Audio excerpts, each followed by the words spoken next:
ഇത്തവണയും വിഷയം സ്ത്രീകളോട് അപമര്യാദയായി പെരുമാറിയെന്നത് തന്നെ. ഇവിടെ നിരന്തരമായിട്ട് അനുമോൾ എന്ന സ്ത്രീയെ വളരെ മോശമായിട്ട് പേരുകൾ വിളിക്കുകയും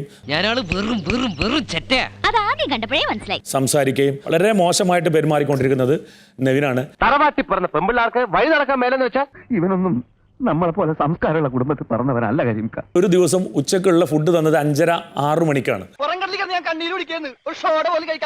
ഒരു ഗ്യാസ് കയറി അവളെ കൺഫെഷൻ റൂമിലോട്ട് കൊണ്ടുപോകേണ്ട അവസ്ഥ വരെ ഉണ്ടായി.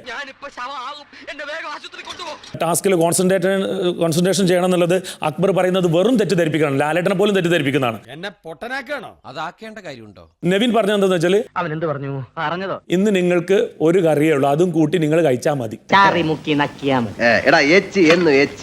തരുന്നത് തിന്നാട് പൊക്കോ എന്നുള്ള ധാർഷ്ട്യത്തോടു കൂടിയ സംസാരിച്ച് ചായത്തിലൂടെ ഇത്തിരി പോരെങ്കിലും സ്നേഹം ഉണ്ടായിരുന്നു. ഇവ ഇങ്ങനെ ചെയ്യുമോ മുതലാളി? ഇവർക്ക് ഭക്ഷണം ഉണ്ടാക്കി തരാൻ വേണ്ടിയുള്ള ഒരു സമയത്തിന്റെ പ്രശ്നം ഉണ്ടായിട്ടില്ല. അതൊക്കെ ഗോപാലകൃഷ്ണൻ ഒരു നമ്പർ അല്ലേ? ഇത് എന്റെ ഒരു നമ്പറാ. കാണിക്കുന്നത് അതിൽ വേണ്ട തെണ്ടി. അപ്പൊ ഓക്കെ, ഇനി ബാക്കി അടുത്ത ഞായറാഴ്ച.